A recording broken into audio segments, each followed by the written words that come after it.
Alrighty. Hello, people of Performative Lit. My name is Mrs. Bauer, if you guys don't know me, and I am the other teacher that teaches Performative Lit. And obviously, we are not in ideal circumstances, and I really apologize for that. More things to come, but obviously, today we need to get going on Act 2. So, I'm going to give you a short video to help you out, but there is a packet that is on your sub's desk that I would like you to try to work with today and maybe a little bit tomorrow because it will help you with your essay. That's how it's going to happen this week. So I know a lot of you are worried about how this is going to go. Let me tell you. My plan is for you to do the packet and watch this video today. Tomorrow, I will send you another video. And then on Friday, I know it's really awkward to have a discussion, like a Socratic, when there is not a teacher there to help you run it, and the sub might not know how to do it. So I will give you guys a freebie pass this week on the discussion grade, but I will still be grading your essays. So those will have to be longer. That's the plan. So we're still going to stick to the prompt on the board. I'm still going to teach you about the monomyth, and let's just get to it. Act 2. You should have these slides available to you. They should look familiar. We're really going to talk about the path of trials a bunch today. Path of trials is the series of tests that you go through before you get to the big boss. This is not the final boss battle. This is all the levels below it. So for Finding Nemo, it's the sharks. That's not the final boss, but you need to do it. You need to get past the anglerfish. You need to get past all of the jellyfish. You need to meet the sea turtles. You have to go play charades. There's all these things that they do. The whale. These are tests. They could fail some. They could not fail some. But it's okay. This is all about building Marlin up to actually go rescue Nemo. So it's okay if you fail these tests. They don't have to go well. But they are things that stand in your way. They're obstacles. This would then get you to the approach. This is the stage, I like to think of it as when the superheroes are all getting together to just before they go face Thanos. Like Tony Stark is having this montage where he's getting his suit all ready to go and he's giving Peter a new suit, and Doctor Strange is doing fun mystical things with his hands that no one understands, but they're not there yet. They're getting ready to go. Then you have the actual ordeal. The reason I bring this up is what you decide is the ordeal matters. And it matters a lot because what you are seeing is this is the climax. This is the final boss. This is the hardest thing that this character has ever had to do. And that tells me about you as a person. I mean, think about it. The hardest thing that you could ever do depends on who you are. Gosh, the worst, most horrible thing that happened to me, probably losing my husband. Man, that would be terrible. I don't know if I'd recover from that. But for you, what's the worst thing happened to you is if the stage of life you're at, maybe it's losing this upcoming football game and the embarrassment of that and having to go to that football game. In that case, your ordeal would be that football game because it's the most important thing to you. We'll talk more about this tomorrow, but just know I'm not looking for the correct identification of the ordeal or the climax because you're going to identify it yourself, but you have to defend yourself. That then leads to the reward. This often helps me with what I'm going to say the climax or the ordeal is because they need to be connected. He goes to go get Nemo in the ordeal. That's his final thing. He's got to get ordeal done to get Nemo. So it's those fish that are in the net. Sorry, I can't think.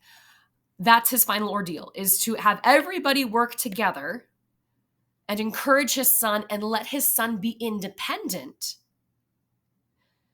That makes it his final ordeal. And this is why I love it. It's such a good movie. Because his reward is he gets Nemo back, but he also trusts Nemo more because this was the problem in the first place. If you remember, Marlin does not trust Nemo to do his own things. Remember that whole blow up? You think you can do these things, but you just can't, Nemo. The whole problem is that Marlin doesn't trust Nemo to be independent and do his own things. He's having a hard time letting go. The reward then is the fix. So whatever the big, most horrible problem was, needs to be fixed by your reward. And the reward is the result of the ordeal. I will come back and explain this. What I really would love is if you would all email me all your questions and I can address them for tomorrow's video. But if we decide that something is the ordeal, everything else is path of trials. So you are, and this is the crazy part, you are assigning a certain amount of value to an event in labeling it. So if you say that Nemo going into the fish net and getting out without the help of his father directly, by himself doing teamwork, that is the ordeal. You are telling me that the sharks matter less, that the whale matters less, that the jellyfish matter less, which is fine if you can defend it. And the path of trials come in a particular order. And I want you to think about that too. Let's actually go to your prompt for the week. So I've kind of messily made a Jamboard here. Your prompt, we actually got to talk about this because I still expect you to write an essay about this. I expect it to be good because you don't have a discussion that I can grade. So I'm going to say, instead of 100 words on this, everybody, you write 300 words on this prompt, and that is going to be our grade for the week. So your prompt is, consider the path of trials. Here's the other issue, guys. Technology hates me, and I cannot figure out how to get you guys to watch Oh Brother, Where Art Thou, like, in the next 24 hours. I promise you, I will let you watch George Clooney continue. But we will have to, we'll work on it. We'll get there. So for now, if you would like to bring in other examples, I encourage you to use your choice reading book. But mostly you'll talk about the Odyssey. The real prompt is to discuss the order in which the path of trials comes. Because remember, by identifying something as the climax, you then define your path of trials. And the order in that, it matters. Excuse me. Something else, remember in text citations, because you are not working with a film, don't worry about this, but just so you know, we were going to teach you this week. When you do an MLA citation for a film, it is pretty much the same, except films don't have page numbers. So it's just the director's last name in those parentheses, and that's it. So please do remember your in-text citations. Please email me if you need help with that. All right, what is the impact of ordering the trials this way? Let me talk a little bit to you about how I would approach this.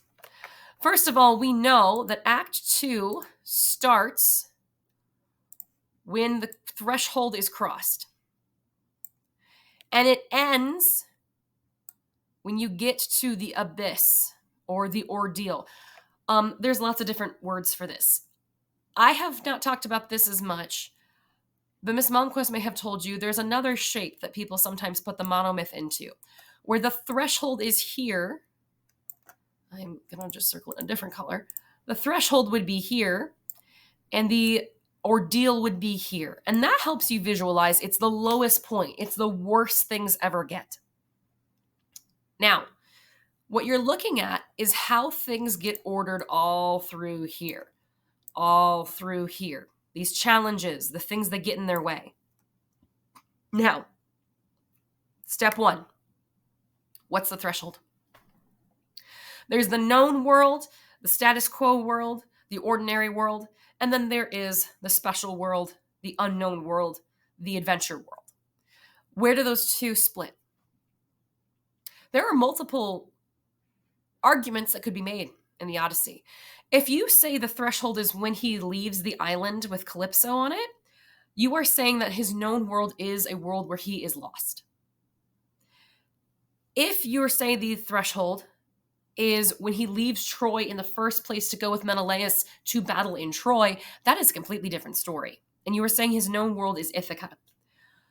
So please do think about the threshold. But then you also have to decide on an ending.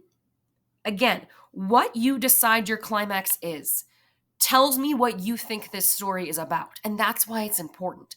Is this a story about a man trying to find his wife? Is this a story of a man trying to get back to the people of Ithaca? Or is this a story of a man who desperately just wants to be out of the situation he's currently in? You have to defend your interpretation of this story. So that's step one. Decide where your threshold is, decide where your abyss or your climax is, and then everything in between is trials. The real prompt here that I want you to think about is, what is the impact of ordering the trials in this way? In Finding Nemo, Marlin first has to deal with the sharks, then the anglerfish, and then he has to, or is it the anglerfish first? No, it's the sharks. I haven't seen this movie in a long time. And then he goes to, I believe the jellyfish are next. No, they might be next, but next. You get the idea. I haven't seen this movie, and I'm very tired. I'm sorry, guys. But after the jellyfish, he goes to the sea turtles. The fact that they are ordered in that way, I think for Marlin is important because these are things that he can progressively handle better. The sharks, completely, he does not do anything except panic. Dory does everything. Dory finds the way out. He's very focused on the mask, and he doesn't really do much. Again, with the anglerfish, that's more him and Dory working together. But then as you get into the jellyfish, he saves Dory. Dory gets stung, and he saves her. So there's personal growth there. So I would debate that the challenges progressively become things that this new version of Marlin is able to handle. That would be my debate. Your essay can be about whatever you want. I mean, it has to be about the Odyssey, but you need to stake a claim. First, where's your threshold?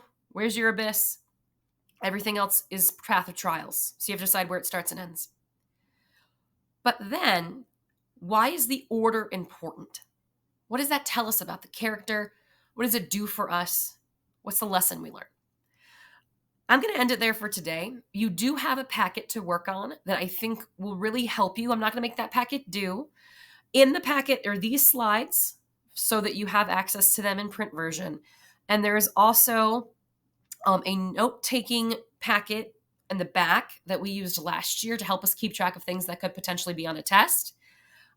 You may also work on that if you are having a struggle actually comprehending the book. I just wanted to make the resource available to you. What I would absolutely love is if you guys would email me with your questions, how you're handling this, etc. And then I will make a video for tomorrow's class as well. So I'm going to go ahead and put my email here. Okay, at Cal Schools, obviously. Come on. There we go. All right. So, ending message. Please do the packet. Please know that you will be writing on this prompt as was planned, but you will not have a discussion. You will have a heavier weighted essay, though. I'll come back tomorrow and discuss how to write that essay a little bit, but please grapple with these questions and start coming up with your answer to the prompt. Thank you kindly.